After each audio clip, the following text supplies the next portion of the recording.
5. This is what happens when you put a former casino owner in charge of your economy. 4. This isn't about a unipolar world anymore. This is a multipolar world, and yet Trump is still acting as if he's a unipolar president.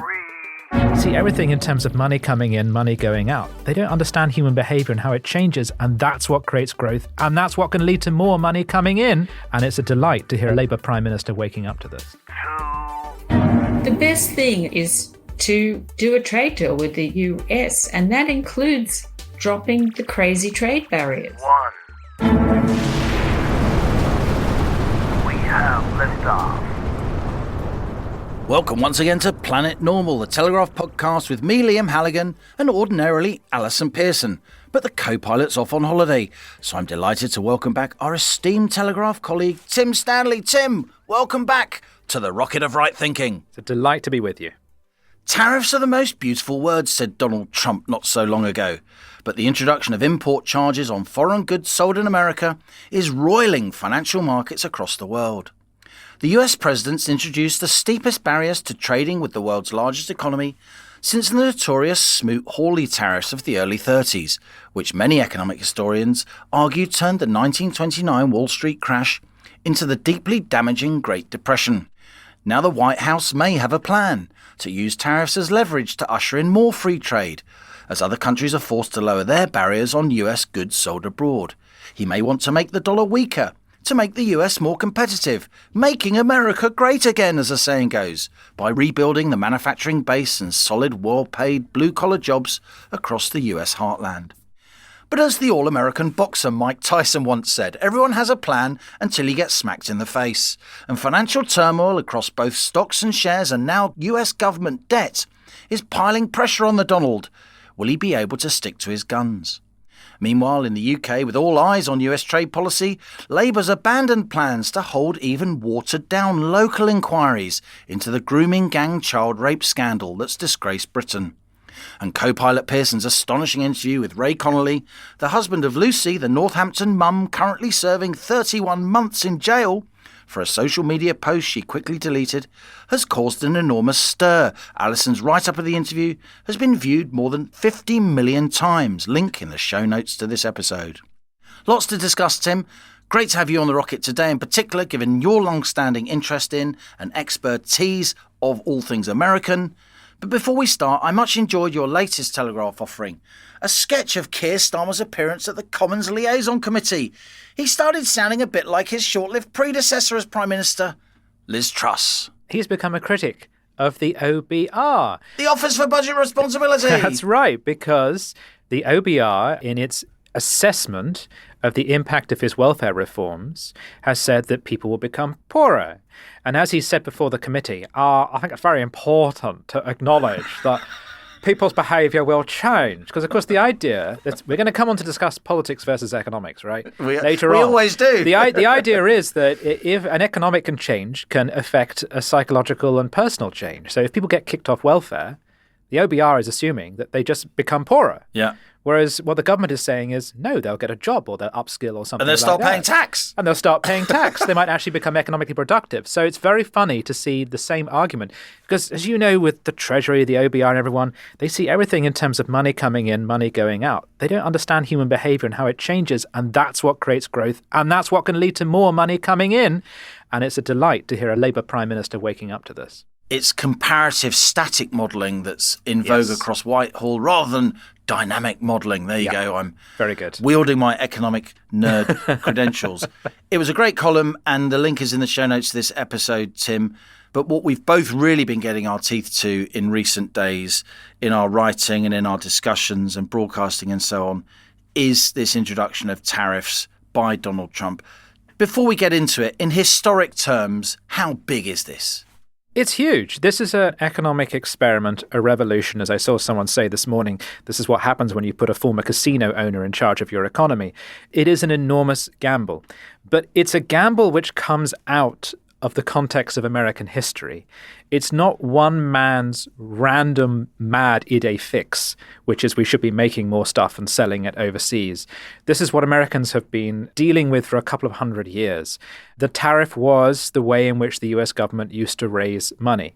It was at the center of a debate about how do you industrialize the US, and tariff romantics like to say that it's the reason why America got rich and that it lost its position when it began to give up on the tariffs. Critics of tariffs say, no, it's the other way around. It was actually, as you mentioned at the beginning, the introduction of a particularly tough tariff under Herbert Hoover that encouraged a world recession, and America's been moving away from that ever since. But it all goes to the heart of the vision of what it means to be American. And for Trump, to be American is to be independent, virile, make things, stand on your own 2 feet. And he sees free trade, as it's currently practiced, as a form of decadence that is sapping the wealth and the power and the virility of America. And we're coming closer and closer to the point where America imports so much, exports so little, China has become so powerful, the deficit, the debt have got so big that finally power will just switch over from America to East Asia. And that's what he's trying to stall off. That's what he's trying to change through this extraordinary revolutionary act. American history, of course, has been pockmarked by these tariff disputes. You know, the early skirmishes with the mother country were all about trade, from the Boston Tea Party to the War of 1812 between the UK and America, of course. And we've seen big changes by the US in the global trading regime, haven't we? The 1944 Bretton Woods Agreement, the General Agreement on Tariff and Trades, was an attempt by the US to lower trade barriers around the world. Then we had the Plaza Accord in the mid-1980s, when America brought together the world's great powers and said to them, look, the dollar's got too expensive because all of you guys keep demanding it. We need to lower the dollar to make our exports more competitive so we don't lose our manufacturing base. Yes. It strikes me, Tim, that in both 1944 and again in 1985, America was quite trusted around the world. The Western world had a common enemy in the former Soviet Union. But now I'm not sure that America does have that trust with the rest of the world in order to kind of remake the global economic order unchallenged. Yeah. This isn't about a unipolar world anymore. This is a multipolar world, and yet Trump is still acting as if he's a unipolar president. Well, his people would say the opposite's true, that they've woken up to the fact that it's now multipolar, and that's one reason why they want to get out of Ukraine, why they want to focus on resource independence. They acknowledge that China and India are the new players on the block, and you can no longer have America acting in a unilateral manner. It doesn't seem fair to them, if you have new powers making money through selling stuff, that the dollar should remain as this currency of choice, which means America doesn't get to export so much stuff and its consumers just exist to buy other people's things. A key thing which is misunderstood about the tariffs, because people keep saying it's all about reciprocity, and the administration, which has done a terrible job of communicating this policy, has not explained this either. It's not a question of matching one tariff barrier with another. He's not saying China applies these tariffs, so we're going to match them. The goal is to reduce the amount that's imported. He's using tariffs to make it less easy to sell stuff to America because he wants to reduce the trade deficit, not just the tariffs. That's what this is about. And from their perspective, this is a moment of realism. I mean, to go back to 1944, what have you got? You've not just got America leading the free world, although a large part of the world is then closed off, Soviet Union, China, but also the other bits of the free world are declining in economic power and declining in currency power. The pound's on the way out. You know, France is eventually going to lose its empire. It's been occupied by the Germans. So that was a moment in which America was in charge. When did it last have a big debate about trade? It was in the 1990s. Why? Because the Cold War had come to an end. And many conservatives, heartland conservatives, said, why are we continuing to act as the currency of choice? Why are we continuing to be willing to buy other people's stuff? Why are we buying it from China? There isn't even a Cold War on anymore. We don't have to buy Chinese support against the Soviet Union. Why are we making all these sacrifices? Why have we got troops in South Korea? Why have we got troops in Germany when the Cold War is over? And who was at the heart of that debate? Donald Trump. He was indeed. And I remember as the Cold War was coming to an end, there was a lot of concern among some American conservatives. Some people on the fringes of politics talk of a giant sucking sound. Yes. Bill Clinton being accused of NAFTA offshoring all these jobs. The Democrats, rather than backing the common working man and woman, the blue-collar voters of middle America, they were backing the financiers of Wall Street who were doing deals to take all these jobs overseas. That's when the Democrats really lost connection with ordinary working people. Back then, of course, Donald Trump was indeed a Democrat. Then he went over to the Republicans. Yeah. Let's talk a little bit about the method in Trump's madness. We've both written about that in recent days. Whether or not his plan can be implemented, whether or not it's knocked off course by this incredible market turmoil that we're seeing, not just in stocks and shares, but now in US Treasury bills, the safe haven of the world that we should discuss. But what is the plan, in theory at least? Because it's not as if this is completely random. There is some kind of vision there. A number of things. One is you hopefully reduce the power of the dollar so that it becomes cheaper to buy US goods. And this also has a long-term benefit in terms of refinancing of US debt. So the goal is just to make America a little bit less the country which pays everyone's bills as the way it sees it and makes it cheaper for America to do business. Secondly, you create a tariff barrier, which means that you also raise revenue. And they estimate they can get between $300 and $600 billion, which is critical for paying down the deficit at the same time as they're looking to... That's a year. Right. At the same time as they're looking to roll over the Trump tax cuts and add new tax cuts, which are working class tax cuts to things like Social Security benefits and taxes on tips. So they're looking at it as a revenue raiser. But they're also hoping to combine it with a rise in AI, because the factories of the future they're going to create, I mean, this is the slight irony here, is everyone has a romantic idea about what protectionism is, that it means they're going to recreate factories with thousands of jobs. No, the goal is to move forward very fast with AI, which is what China's doing. So the new factories that you will create will hopefully have higher salaries but less people in them because they'll be robotic and automated, etc. And they're also sacking loads of people in the federal government. So the idea is that they're going to create extra labor, so that labor then can go into the manufacturing. So the goal is that they're hoping within 2 to 4 years, and they probably don't have the time span to do this because of the electoral cycle, they're hoping that you'll begin to see a change in the nature of the US economy. You'll see more dollars free to spend down the deficit, free to spend on tax cuts, and eventually going into people's pay packets. So they are willing to accept this short-term chaos because they believe it's not the plan going wrong. They think it is a necessary stage in the plan eventually turning out right. But can they hold on during the chaos? We've seen stocks and shares fall sharply. There were some signs a couple of days ago that maybe they were recovering because we heard the Japanese are on their way to try and make a deal. The South Koreans are on their way to Washington to try and make a deal. Maybe this would lead to some kind of lowering of tariff barriers from other countries, putting barriers on US goods sold abroad. And as we'll hear later, we've got Catherine McBride, a noted trade expert, as our guest on Planet Normal. As she explains, Trump has got a point when he talks about big tariff barriers on US goods sold abroad. Yet that chink of light we saw a couple of days ago now seems to have been snuffed out, if you like. And in the last 24, 36 hours before this recording of Planet Normal on Wednesday afternoon, I'm putting that timestamp in because by tomorrow morning when we release this episode, things may have changed. What's happened is US Treasuries have started to go up. The yields on those have started to go up. What does that mean? What did that man mean by all that economic gobbledygook? US Treasuries, of course, Tim, as you know, are the debts, the sovereign debts, the government debt that the US sells to the rest of the world lending money to the US, particularly other big countries, not least the Chinese and the Japanese, by the way. We can discuss that. But the yield on US Treasuries, which ordinarily would go down when there's a concern about US recession, as there is surrounding these tariffs, is now going up because the market wants to make it more expensive for the US to borrow. That compounds America's fiscal difficulties and indeed fiscal difficulties here in the UK, because when the US Treasury market sneezes, the UK gilts market catches a cold. Borrowing costs are going up here in the UK as well. Rachel Reeves' headroom, all the political discussion about that over recent weeks, all the welfare reforms, that's just been blown away in the last couple of days because the UK 10-year Treasury yield has gone up, meaning the UK government has to spend more money on debt service.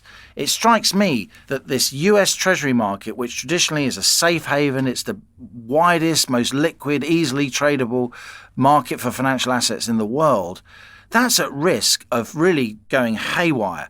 And my concern here is that what's actually happening is that you've got the big Asian countries now, which are massive holders of US government debt, surreptitiously selling their US government debt. Not just the Chinese, but maybe the Japanese as well, really putting immediate financial pressure on Donald Trump, matching the financial and commercial and political pressure he is putting on them through his tariffs. It's also domestically going to be a test of his political base, his political will, and his style of government. He is doing this through a narrow reading of executive action. Trump is determined to govern through executive actions, right, which is a complex theory of why he's able No to congressional votes, in other words. Right, but eventually the courts will push back because they may well say you are interpreting these things too narrowly, and also Congress might begin to push back because he is... The intriguing thing is that of all the things that Donald Trump has ever done, this is the one thing the Republican Party really hates.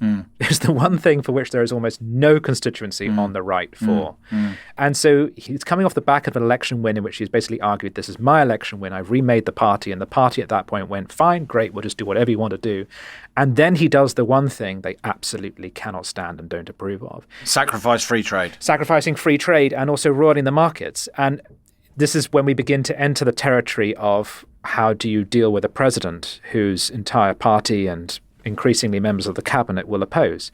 But, you know, we found under Joe Biden that you can go a long time with your party and much of the country being skeptical of your ability to govern. We've actually discovered how difficult it is to do with a president who just won't step aside or won't let go. And we'll see how far he can push this policy. What's your reading, Tim, of the sort of geopolitics of this? Do you worry? We see Trump pushing around the Mexicans, the Canadians. OK, fair enough, he can do that. He can even push around the European Union. Yes. And he clearly enjoys doing that. Yes. He's pushing around the Chinese. It's the Chinese I'm worried about. He's toying with Beijing. And what people forget... He's saying on air, the Chinese are going to kiss my ass. Is that wise? Is that wise? I just find it really odd that the one thing people haven't mentioned because they've been rediscovering Smoot-Hawley and Herbert Hoover's economic policies, the one thing no one's mentioned is that when that tariff was introduced, one consequence was Japan invaded Manchuria. It did that because Japan had to trade with America because it's an island with precious few resources, so it needed to export in order to import. And once the tariff went on, trade with America collapsed, and the Japanese nationalists said, right, well, we'll become autarkic. We'll invade places and take their resources, and we'll build our weird East Asian economic zone. Right? There's a real risk. And in the case of China, the Communist Party can only stay in power so long as it can deliver tangible material benefits to its people. If, because of this, the factories close and there's a collapse in the standard of living, what will the party do in order to stay in power? Its last lever is nationalism. That's all it's got. And that or means, even more suppression. Or even more suppression, but it's likely to do something like invade Taiwan because it's got to do something to regain popular support.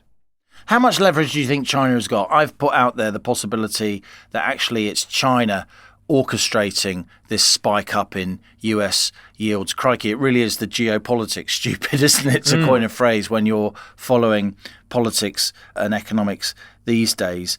But what other leverage do they have? Yeah. We're hearing a lot of talk that China could curtail supplies of rare earths around the world. As I've often pointed out here on Planet Normal, China doesn't have a monopoly of the deposits of rare earths, but through investment, it's got a near monopoly on the processing of rare earths, That's striking, getting them Africa, into a form that can be used in batteries, in technology around the world, in electric vehicles, wind turbines, all the rest of it. About 90% of processed rare earths are exported by China. Yes. If they slap controls on those, you could kill stone dead vast swathes of Western industry. Yes, but if that were to happen, it would prove Trump right. He would be proved wrong and he'd be defeated, but he'd also be proved right. It would suggest that the tipping point has happened and Chinese power is such and the US decline is such that actually we've reached a point where America was so over-leveraged that it couldn't even do this, right? If America, with its vast resources, with its quote-unquote allies, with its supposed economic power, cannot withstand a trade war with China, well then it will lose, but Trump will also have been proven right. I'll tell you what, Tim, let's pick this up again after we've listened to our Planet Normal guest, Catherine McBride, because she makes some really good historic points that I know will chime with your reading of the situation.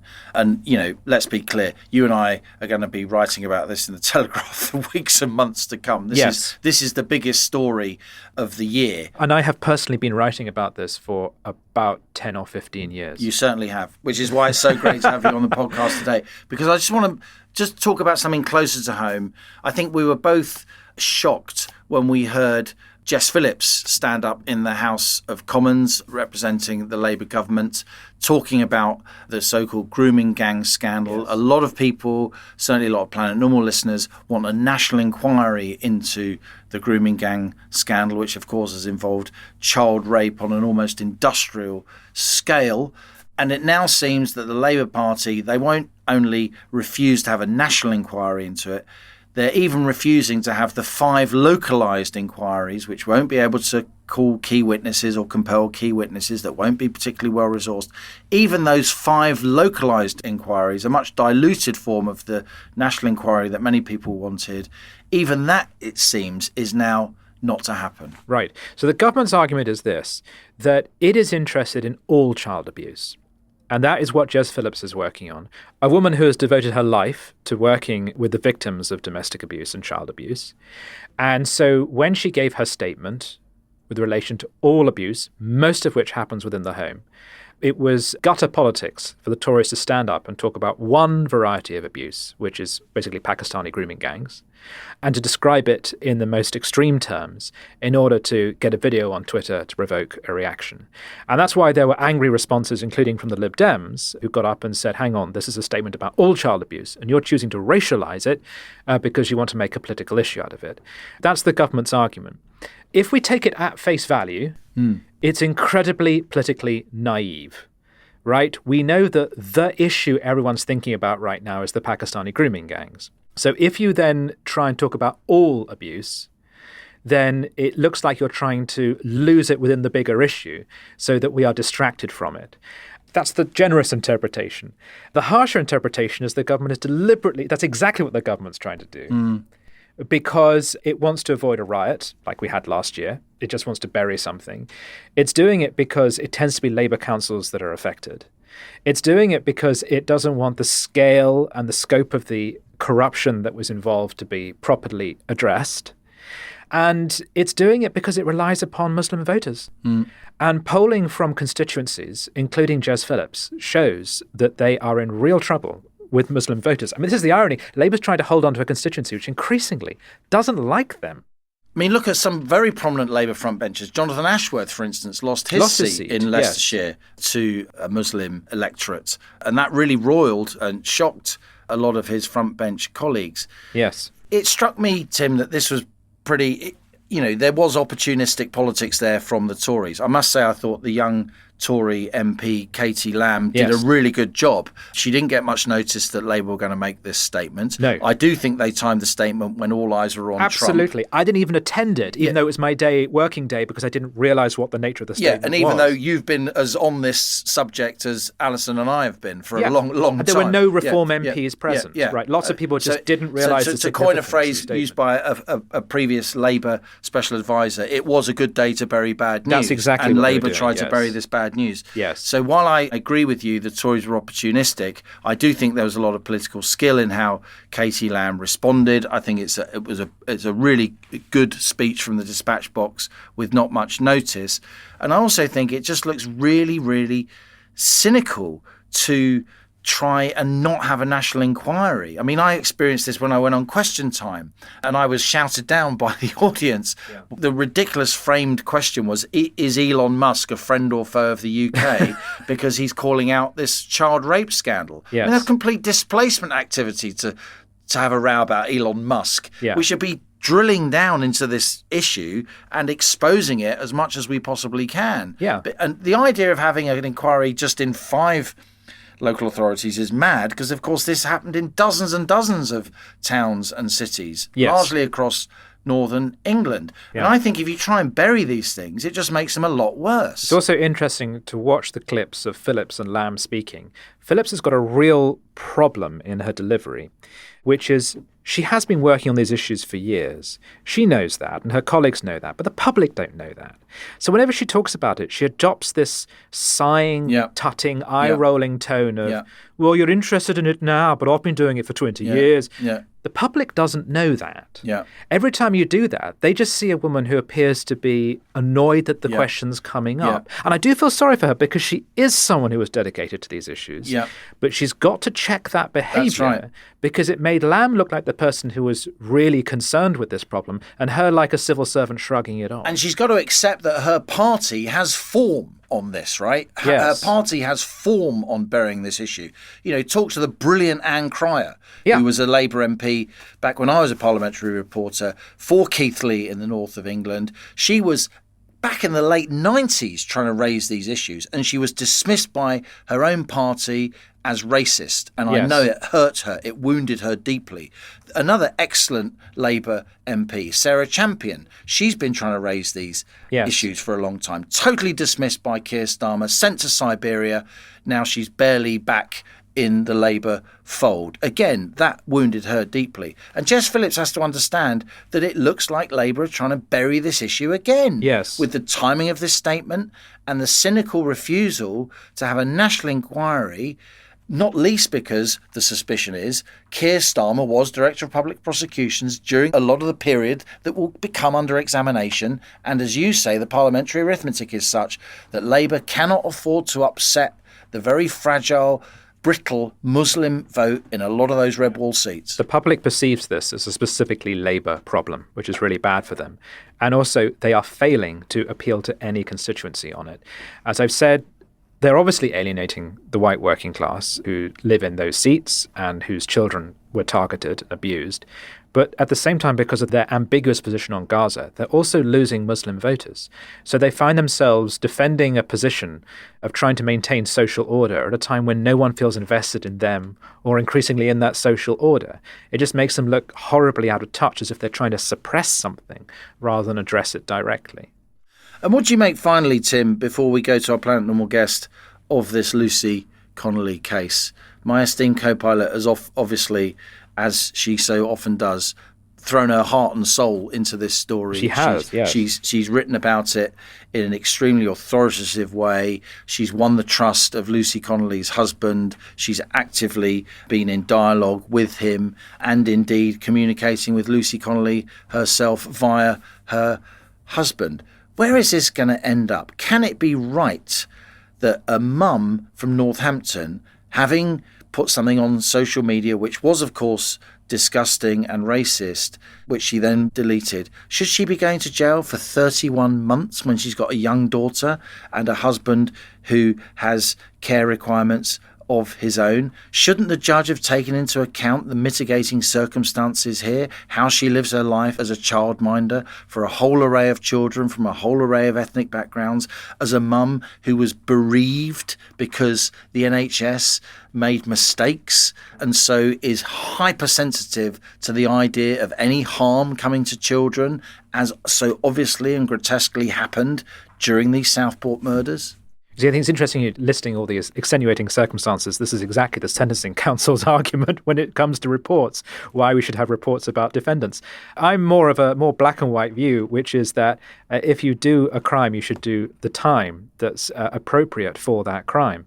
The issue for me isn't her background or what a great person she is. She just made one mistake. It's that I just can't believe that anyone goes to jail for that length of time because of one tweet, especially considering that they thought twice about it and deleted it.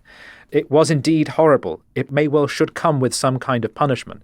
I'm just very surprised it comes with that punishment, especially as you can get far less for other more serious crimes, and for some forms of shoplifting get nothing at all. That to me is the issue. We shouldn't be sending people to jail for that length of time for that kind of communication. What do you think is going to happen here? Do you think there's going to be a lot of public pressure? Do you think she'll be sprung free on a wave of public opinion? Would that be right? No, I don't think that is going to happen, because the government, I wrote about this about a week ago when I talked about how the country is edging towards civil war. The government has a strategy, as you randomly do. But these days. My thesis is proven by government strategy. The government is acting as though we're edging towards civil war. And proof of that is it keeps locking people up for trifling things. You do that because you think you're on the edge of something going horribly wrong. So you want to destroy and shut down and silence all extremist, fringe, dissident activity. And their extreme reaction to the riots and to tweeting, to me, is evidence of how nervous the security services and ministers feel. Otherwise, why else would they be reacting in this way? They don't normally do that.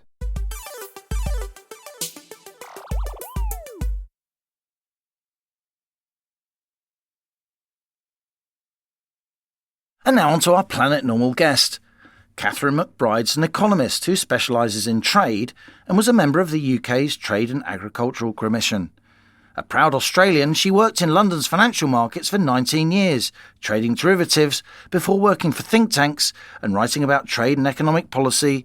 She's recently written a paper on US-UK trade for the Prosperity Institute. So here she is, Catherine McBride, in this, her second time of appearing on Planet Normal.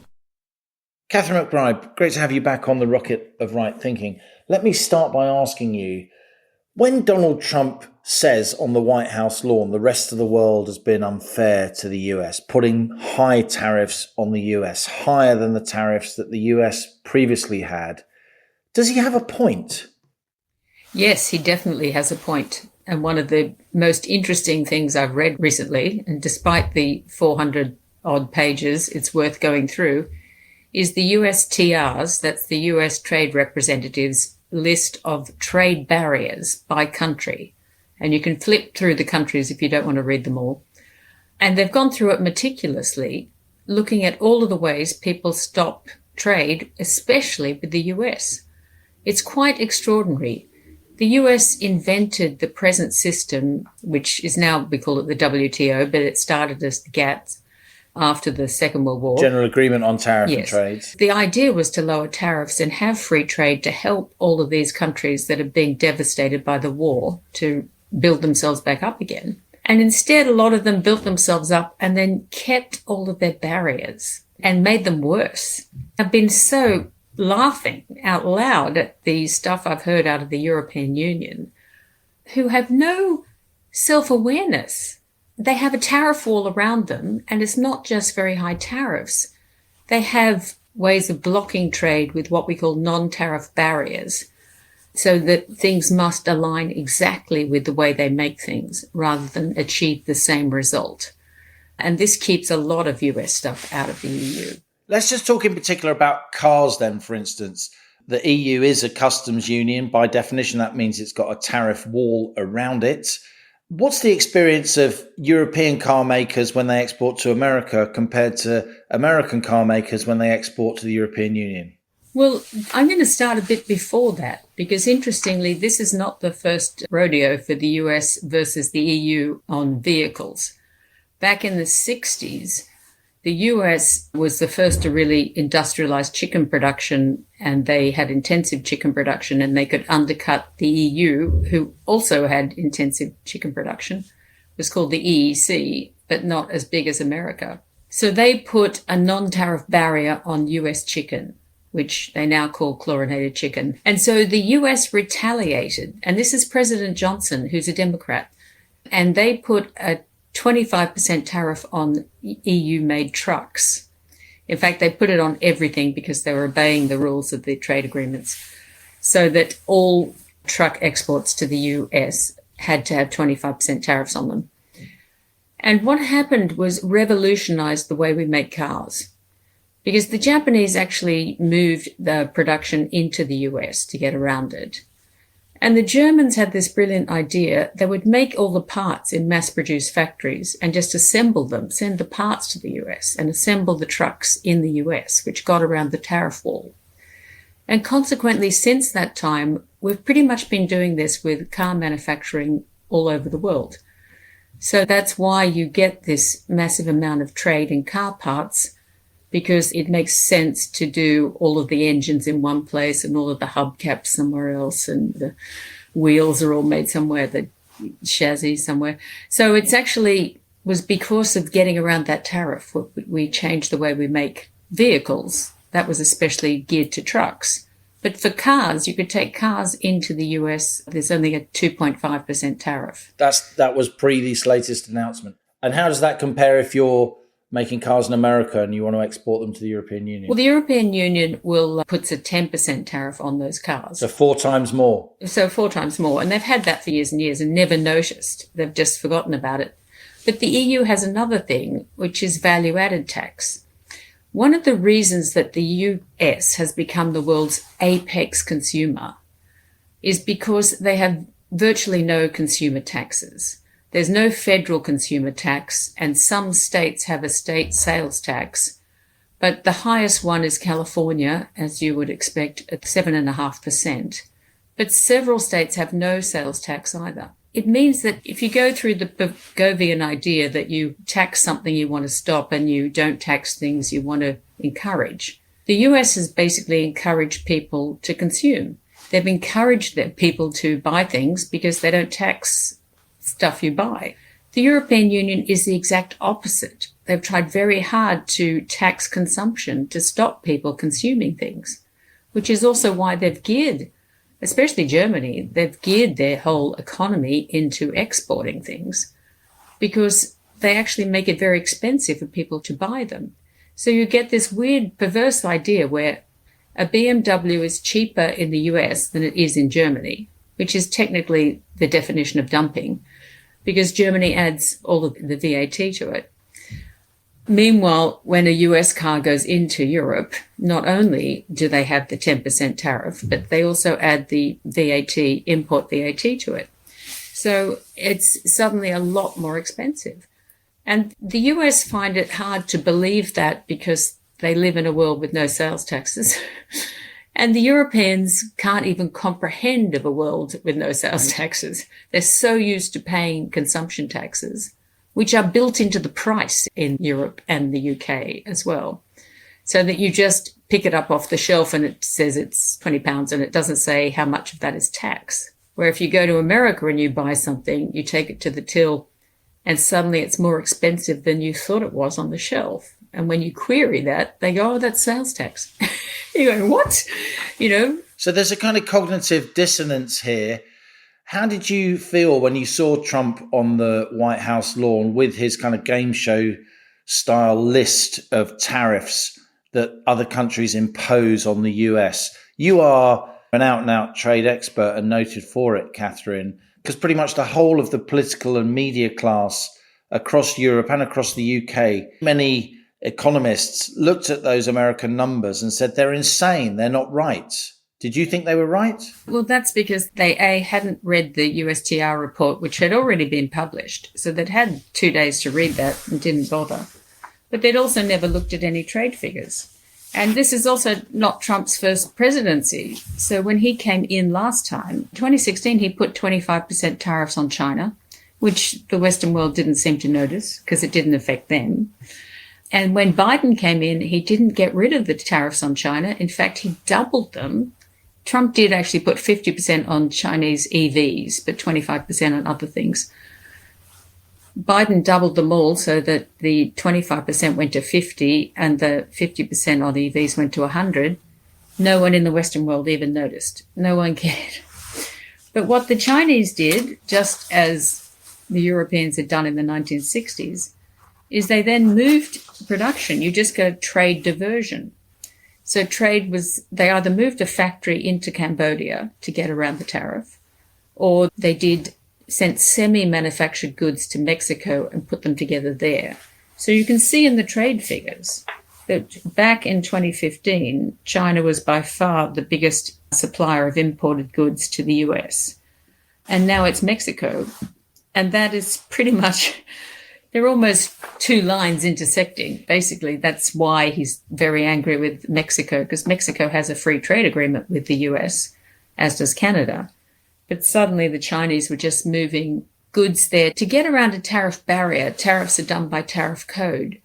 And you have to sort of alter them somehow in the country to either add value to it, and there will be rules of what you have to do to comply with that. And the EU is very good at keeping things out even with a trade agreement, because of their rules of origin. And the US wasn't maybe smart enough when they wrote up the USMCA rules and didn't expect China to do that. We've also seen some very weird trade patterns where things have been rerouted through parts of the Chinese Belt and Road Initiative. So all of the small countries and islands that were taking Chinese money to build ports and then defaulting on them, and the Chinese now own the ports, and that's happened in various Caribbean islands and in Sri Lanka and places like that. Happened in Greece. It's happened in Greece. So, China has found that it can just transport its goods via these places and get into the US.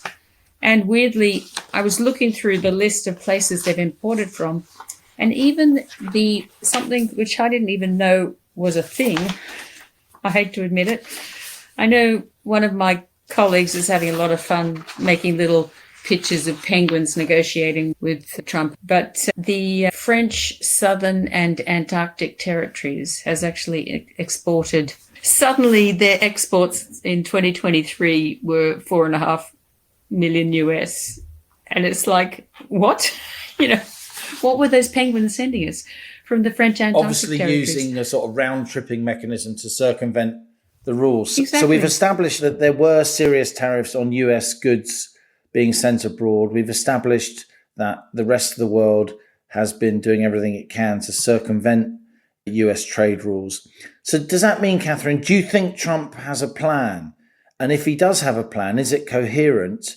And can it withstand the turmoil we've seen on financial markets? Because even some of the president's supporters in the financial services community, big league, hedge fund managers and so on, they've been getting pretty queasy at the falls we've seen in stock markets, the falls we've seen in the oil price, the rather lurid forecasts now of not just a US recession, but a global recession caused, quotes, by Trump's tariffs. I'm rather enjoying this, Liam, because I'm about 10 years older than you, and I started my life in the stock markets in the 1980s. And in those days, you had to understand price earnings ratios, you had to understand yields, and bond markets were much bigger than equity markets.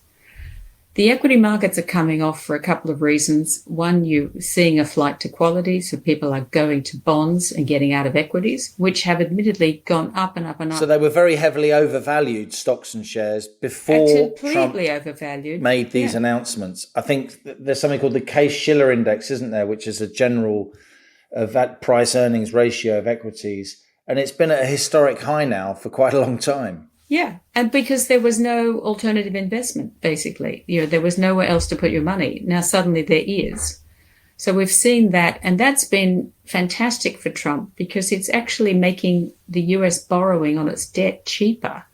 So I don't know if they thought that through, but it's a masterstroke. It's one of those gifts from God. It's a bit like the bullet missing his head by inches, or not inches, millimeters. It's the same deal. People dashing into the bond markets has reduced US borrowing costs by billions. So I don't buy the recession. The oil price is down because the Saudis are pumping more oil, as is the US, and that's also good for the US economy. The US economy still runs very much on oil and gas and coal. A lot of their electricity is coming out of coal.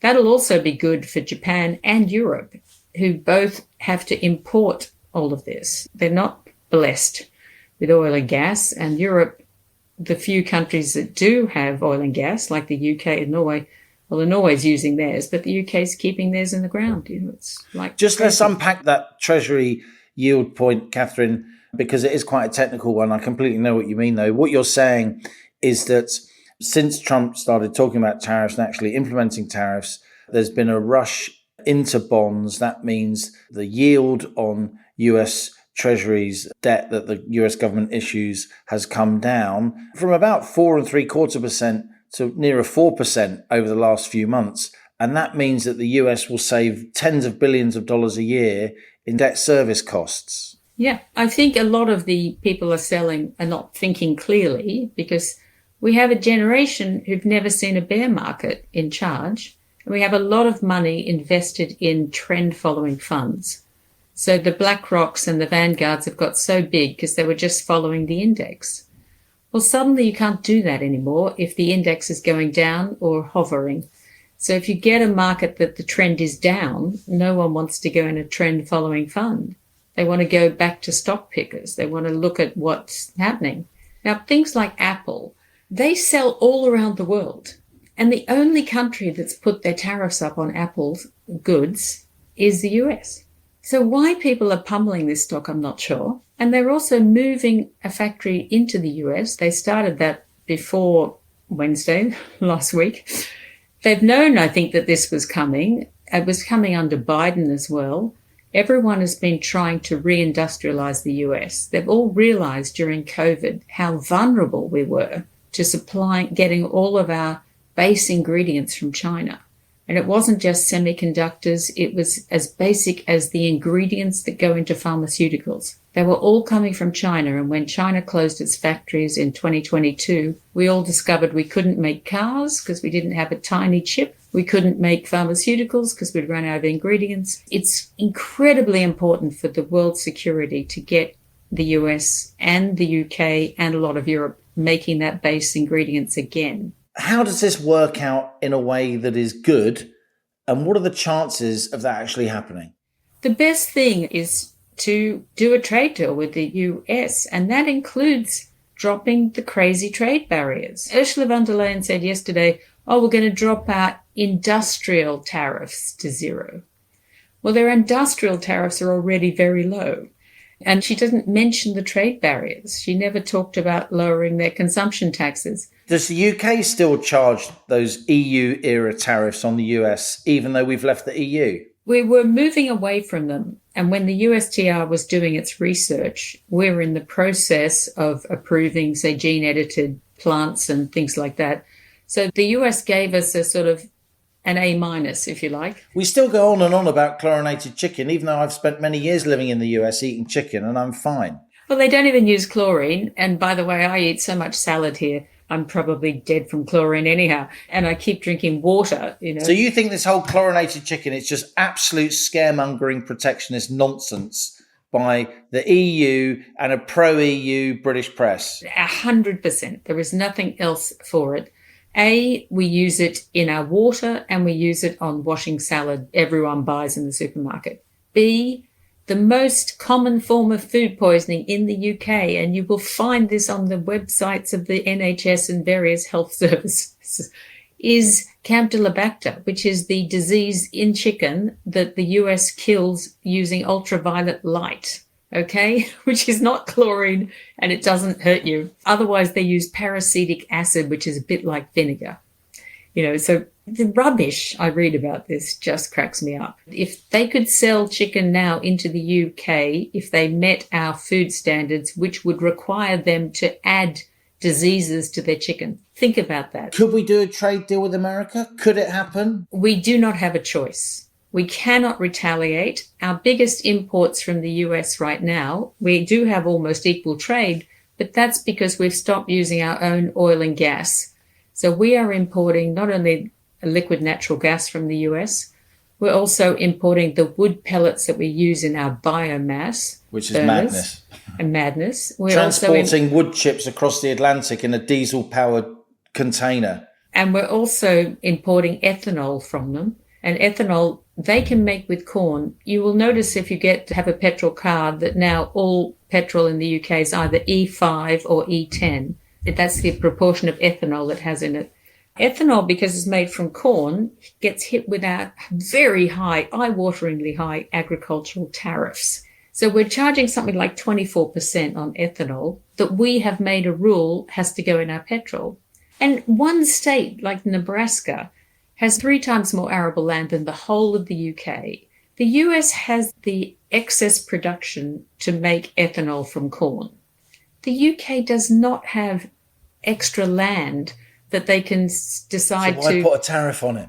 Yeah, because we're actually paying farmers to grow this stuff on their land.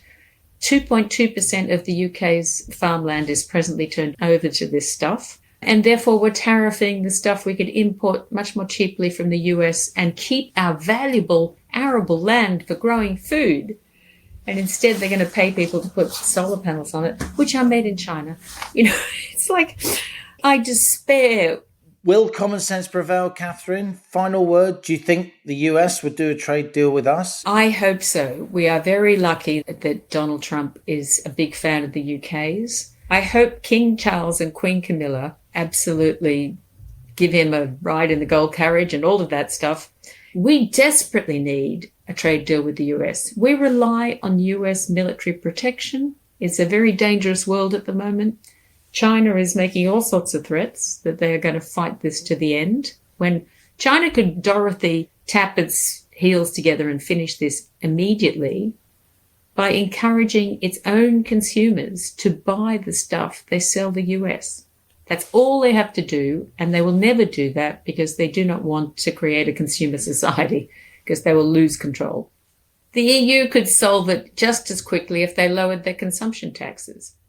The whole world is talking about, we'll all buy more. And it's like, well, why aren't you buying now? Why aren't you buying anything? Because you are preventing your own citizens from buying things by taxing them for doing so. And it's just insane. I grew up in Australia before we had any kind of sales tax. It was invented after I left.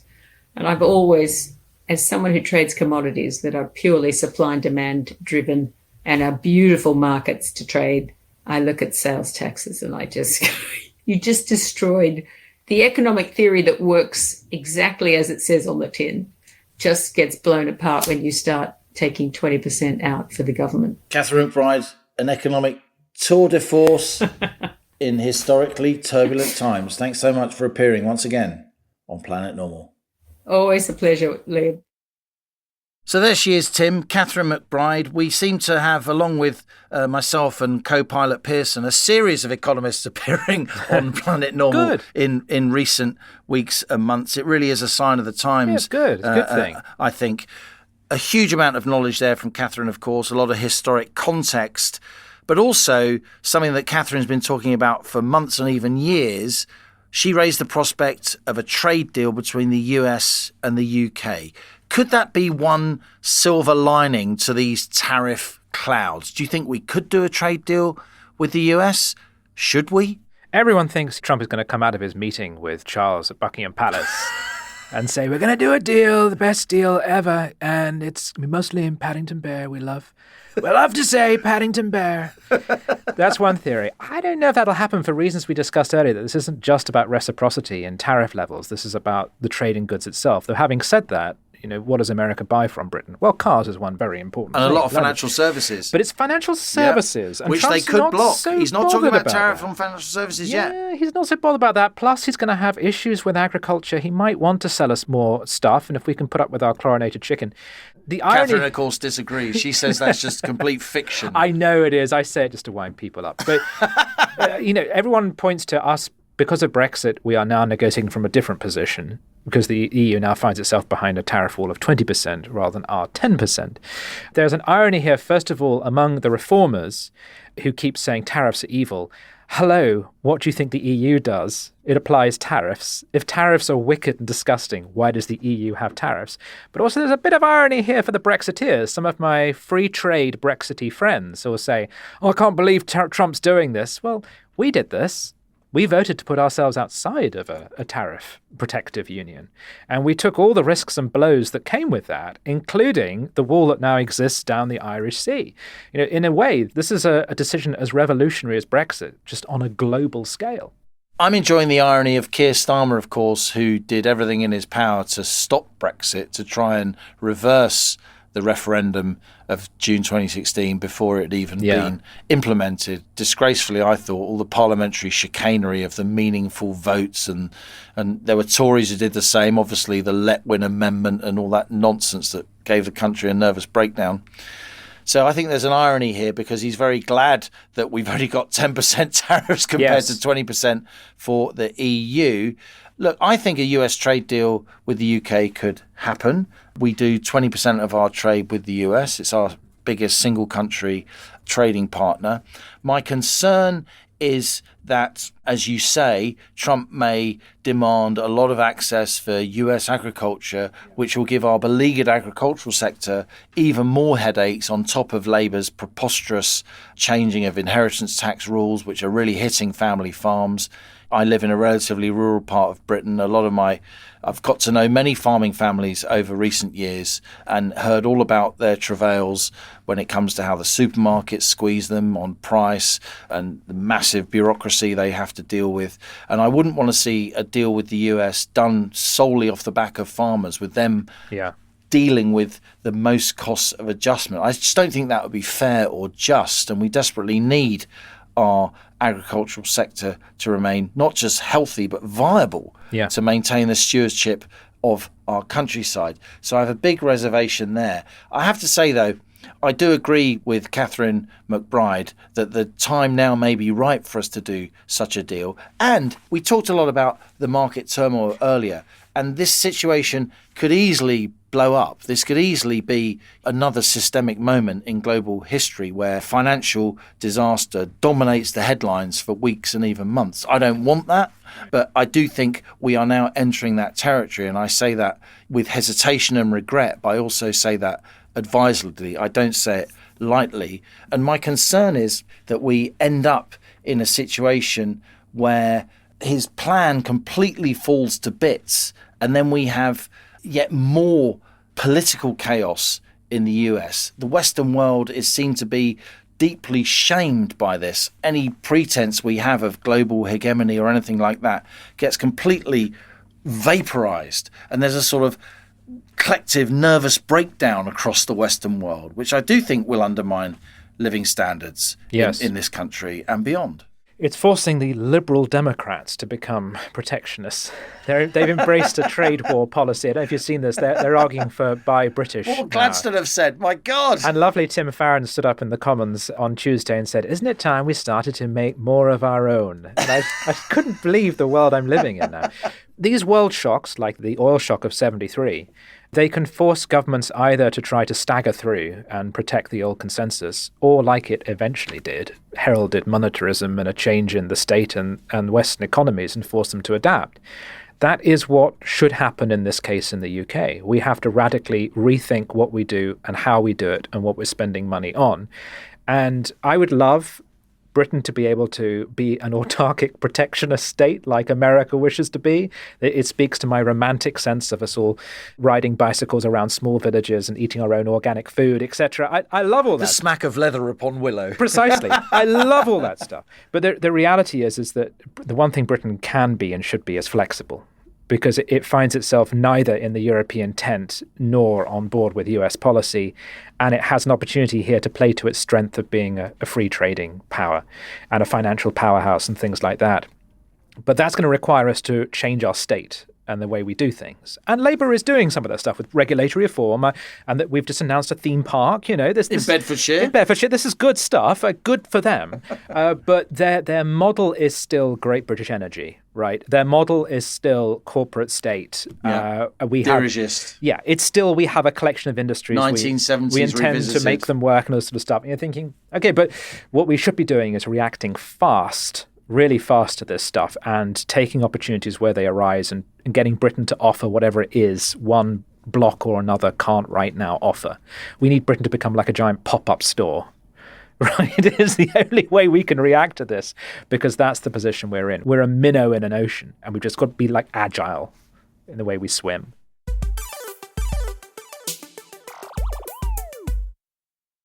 Now on to our listener emails. Your messages sent to planetnormal@telegraph.co.uk. Please keep them coming. We learn so much from you, the citizens of Planet Normal. This first email is from someone I'll just call F. Dear Alison and Liam, I started listening to your podcast last year on the recommendation of my cousin, a child psychologist in the public sector who has to wear her woke cloak daily. I felt compelled to write after hearing your interview with Lucy Connolly's husband. Her treatment has been nothing short of appalling.